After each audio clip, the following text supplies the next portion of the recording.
Hello viewers, you are welcome to Exclusive on TVRC. I'm your host for today. My name is Abiola Michael, and my co-host for today is here as well is Olaniyan Kudus Oluwatobiloba. Thank you. And today we have a guest, is the lead analyst on TVRC, a person of Dr. Akintunde Sanmi Vincent. Welcome, sir. Thank you. It's good to have you once again. And today we are going to be talking about the anti-corruption war in Nigeria, the causes, the effects, and the solutions. Now, Doctor, what do you understand by corruption? Well, ordinarily, or if we are to look at corruption without mincing word, it has to do with a fraudulent act or dishonest act, by those in power. Okay. It has its own a whole lot of connotations to do with looting, siphoning of public fund for personal use and what have you. So generally, it's just a dishonest act, from or by those in the public offices. Okay. So, and what do you think causes this corruption?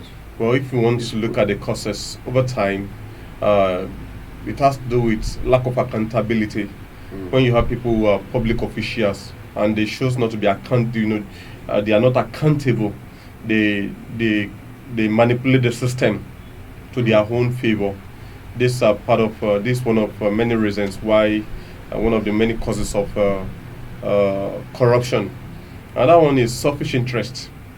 When you see a man who is very greedy, a greedy man or a greedy woman who is fortunate, or should I even say fortunate? Well, let's put it as that. Who is just fortunate to have, been by privilege. Not by right, by privilege, to have emerged as a public official and choose to realize that it's a privilege, and he wants to use that medium to siphon public funds to his or personal use. That's what we call being greedy, and it emanates from what I call selfish act. And again, when you look at I just talked about accountability. I talked about being selfish. Another one is transparency. Somebody who is not transparent, who is everything about him is shaded in secrecy. Such a person finds his way into the public office would definitely misbehave. He that comes to equity must come with a clean hand. But when the hands are not clean, and by chance or by crook, by means, the man who finds his way into the public office would definitely mess up.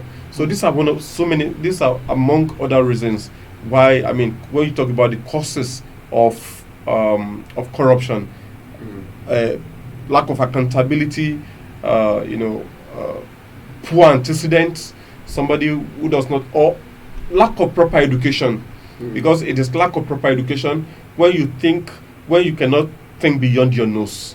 When you don't have the proper the requisite, the proper value system that will help you to deliver as a public public official.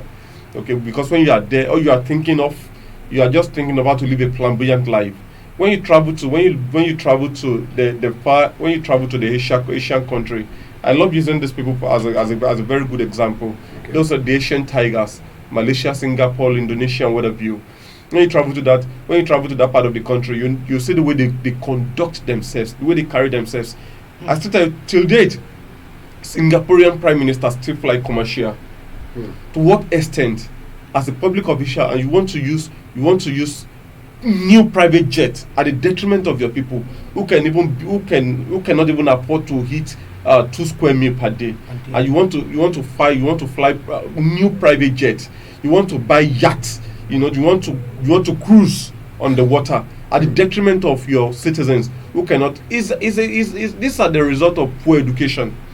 Okay, a man who cannot think, who believe that public office is to gather ways to amass wealth for himself, is a product of poor education. We have what we call miseducation, we have what we call uneducation, we have all types of education. Yes. These are the product of poor education. But when you see a man who, we are looking at the causes. Before I start jumping into, let's get it straight. No, I just talked about accountability, lack of accountability. Self-interest. Talked about selfish interest. Yes, Talked about transparency. greediness. Lack of Talked about transparency. all these are the causes, Mm. and all in all, is not having the requisite skill, the leadership requisite skills, because it's to be a good leader, it requires it requires some skills. Some skills, You know, yes. like what we call creativity. You have to be creative as a leader to say, okay, how do I create wealth for my people? When you see a leader who only think borrowing is a way to create wealth, then when you're out of the office, who will eventually pay the money? You borrow money for generation yet unborn, and you think you've done the right thing as a leader. That's terrible. A leader should think about how to create wealth for create a kind of enabling environment, even security wise, create a kind of an atmosphere where investors can thrive. When in your country, every year, day in, day out, terrorists are still in charge of most of the states in your country. That's a sign of poor leadership. That's not a good sign as a leader, because no investors want to come and invest in your country when they know that their lives and properties they are at risk. Yes. I agree So with you. these are the causes. These are enormous causes among many others. Causes of Okay, so doctor, Yes. before we go Thank you. further, you've talked about the causes of corruption. You've listed some of them, and I think we've been able to shed some light into what corruption is. I would like to ask, in the aspect of Nigeria, where do you think we got it wrong? Well, I think when you look at Nigeria, we got it wrong from the day we discovered oil in the 57s, the 1957, 58, when we first discovered petroleum crude oil in Nigeria. That was a time we neglected so many other sectors. We neglected our agriculture. Agriculture is really Neglect. it's been neglected, yes. It's not We doing well beat at all. agriculture bye. We beat agriculture bye that day. I once told somebody that, listen, that was it not in the same country that the likes of Malaysia came to pick what's it called, the palm fruit from Naifo in Edo State, and not today they are the leading producers of palm oil in the world. Can imagine. We have countries that they are thriving on what's it called, on olive, where they make wines, they make fruits. They make fruit juice, all manner of, and they are a leading figure in that regard. We have so many countries who are thriving on. Look at Switzerland. Switzerland only thrives on what's it called, on their monetary sector. Yes. That's where people want to keep their money. They want to keep their Swiss money. Swiss accounts. account. You don't talk about Swiss account. Yes. So that's what they are known for. But Nigeria, we are so blessed. But because of petroleum, till date, most people want to become president of this country because of petroleum. And that's why oftentimes the only ministerial portfolio given to the president is that of Minister of Petroleum. I even want to ask. Right from the very beginning, right from the period of Obasanjo, President Obasanjo, we've always been having them as the Minister of So it's Petroleum. basically been since democracy. Why do you think a president will want to run a campaign to run a campaign just to emerge as a president? It's because of the petroleum. And we fail to realize that God has blessed this country holistically, roundabout. That we have to diversify. We don't have to put our egg in just one basket. We have to look across board. Take a look at, in Nasarawa, we've just discovered lithium in Nasarawa, and that's the future of the world. Because most of the cars runs now on battery. Yes. On battery. Lithium batteries. And now we are changing our destiny because we cannot even think outside the box. Changing our destiny for peanuts. Funny enough, those in the outside world, they've seen the future ahead of even the owner of the future. Wow. We have lithium in Nasarawa now. Even in some part of the north, they are still discovering some petroleum products. What are they saying Specifically, about the that lithium in Nasarawa? of Gombe. In Osun State, the altercation that happened recently in Osun State, the discovery of gold between federal government and Osun State government. We are so blessed. Why must we put our egg in one basket? We are just talking every time is on petroleum. What are we doing? And that This is a country where production is very terrible. Production is very low. There's a time we even had people been importing toothpick to the country. Production is as low as anything. And those that are even producing, they are not even doing it for the consumption of the average Nigerians. We are producing and we are pushing it to the global world, to the outside world, to whose detriment. And we are not even thinking of, see, look at the way we devalue our currency just to favor to favor those who are outside. So that they can buy from us at the very stipends, so that the government can keep money for what? We know it's good to keep money, but I mean, it has to, even if you are going to keep money, we have to look at the immediate needs of the people. Yes, we have to meet them. We have to pay salary. We have to do all manner of things. So when you look at the cost, we see the problem. Like I said, because you say, where did we get it wrong? Yes. And I made mention of the discovery of petroleum products. Yes. Petroleum should be a blessing to us, not a curse. There's a time during the period of General Yakubu Gowon where we were talking about oil boom. We were saying, what exactly do you want to do with money? We don't even know what we want to do with money anymore. But all those money, where is it flowing to? Abacha loot, we are still receiving, they are still being returned to Nigeria till date. Abacha loot from France, from all manner of areas. Okay, successive governments over time, they've been, that wasn't that we heard we talk about the national cake. Everybody wants to get there and have their nation. Yes. When are we going to have the right leader who would think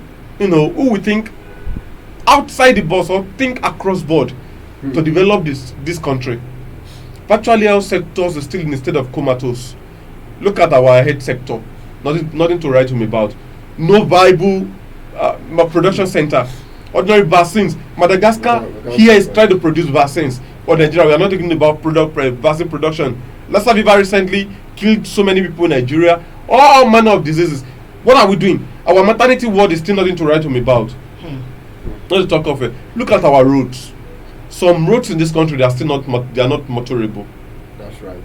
People virtually are visiting mechanics on daily basis because the roads are not motorable. The roads are even becoming death traps. You just take a look at your environment. Take a look at the roads. Death traps. Okay. Travel from one state to another state. Death traps. Look at our schools. How many politicians have the audacity or the effrontery or to enroll their kids in those schools? None can enroll their schools in most of our schools, not even our national primary school, even our private, our public universities. Yes. So how long are we going to continue like this? So like I said, when you look at it from back and forth, right and left, it has become a bane instead of becoming a blessing. Wow, that was amazing, Doctor. Thank you so much for that. And just like you mentioned, how we have abandoned other sectors to focus on the petroleum sector. I mean, my next question is like, what happened to our value system? Why are we so keen on this petroleum thing that we don't even need to see outside at all, like other aspect of the economy? What's really good to talk about the value system. Yes. Any country that is going to thrive, whose success will be measured, whose success must be measured, yes, must be done on the basis of their value system. Take a look at our value system. Now, this is a country where people will be, they will be free from prison, and people will use Asoebi to welcome them. What is wrong with our value system? This is a country where people who are known thieves, those who have siphoned public wealth, those who have, and they are being given national titles. What exactly is wrong with our value system? So we need to revalue our value system, and this must be done at the basic level, at the elementary level. We must consciously inculcate and make sure we infuse values into our educational system. And we have to check even before giving any kind of presidential appointment if you cannot. I will not mention the name of the president who emerged as the president in this country that did not even engage in one debate, presidential debate. I mean, your guess is as good as mine. He did not show himself for any presidential debate. Must we continue like that? So, like I said, we must revisit our value system. We must, at the elementary level, You will see people who ordinarily have no business in government holding public offices. Offices, yes. We have to look at the antecedent. We have to check the history, and this is exactly what is working for. We have to prioritize meritocracy. We have to place ahead of mediocrity. Merit first ahead of mediocrity. All those sentimental biases should not hold any water. It has to be on the basis of merit. If you have the values, if you have been weighed, you have been measured, and you then that people should be, somebody like that should be pushed. And it's at the base of our political parties.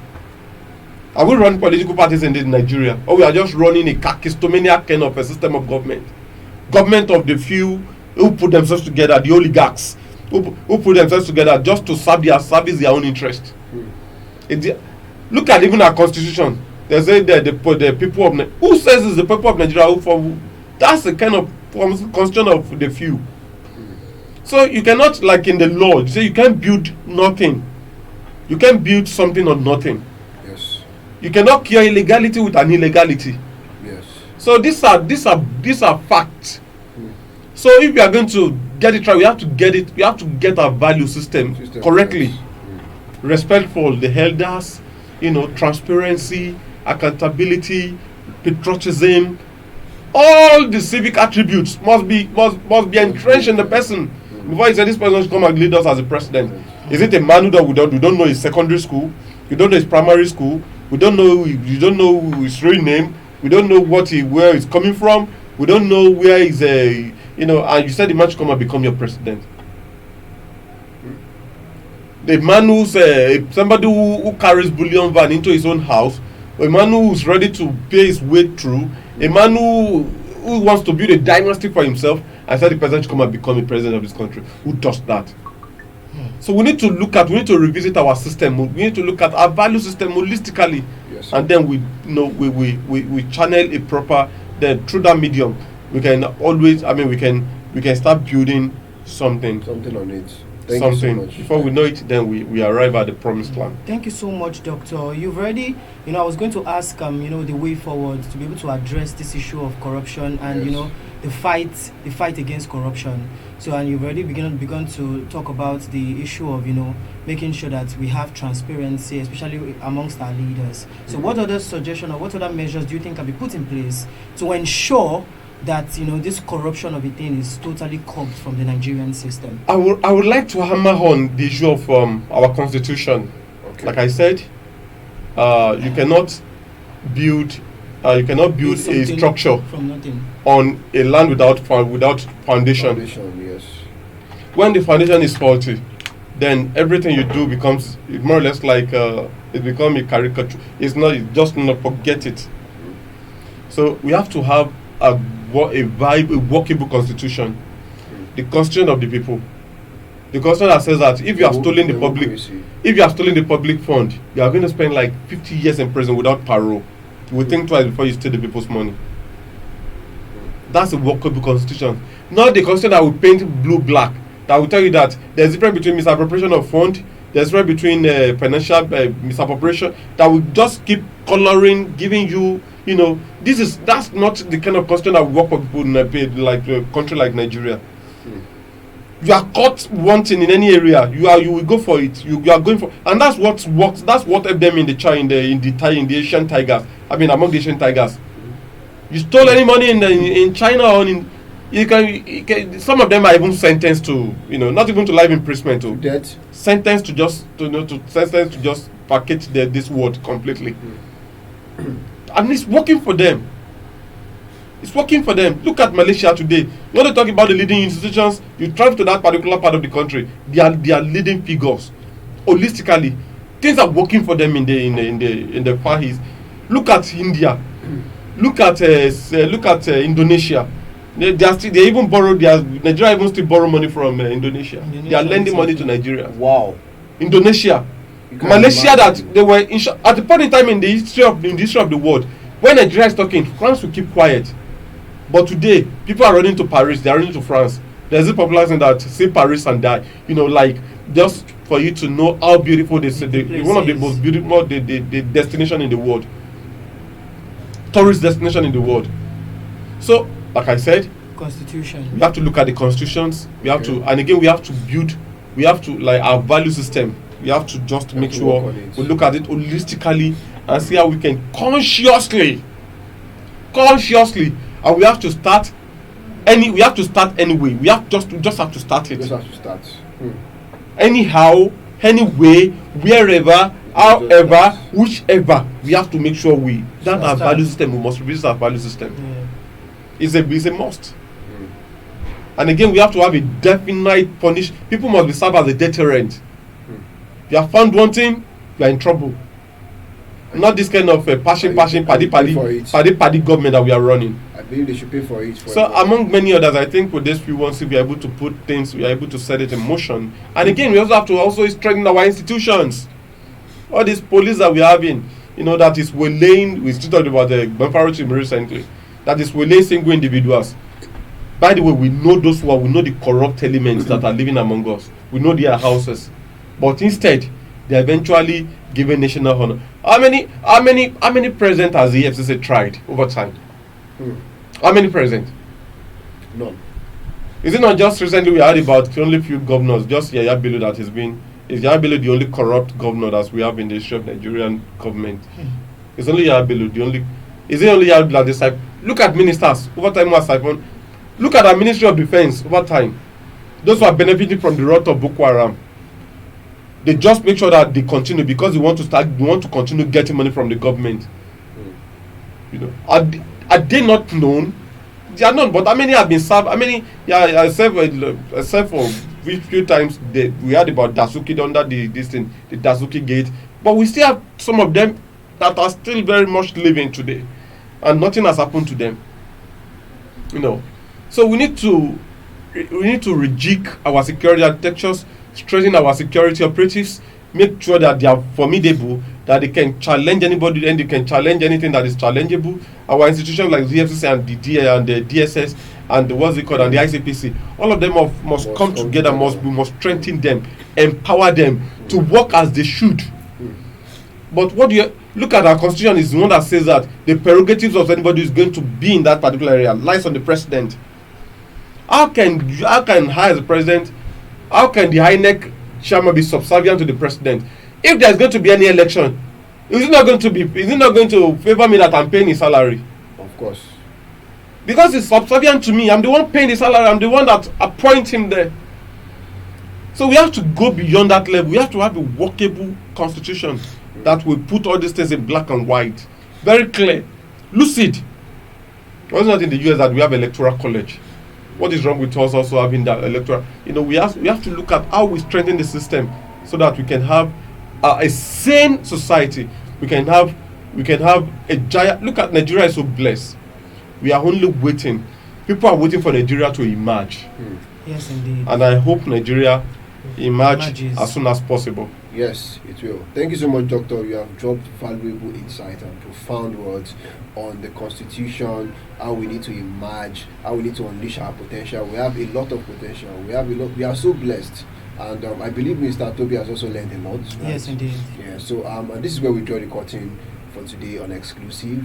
I remain your humble host, Abella Michael, and Olaniyan Kudus Oluwatobiloba. bye for now. Till next time.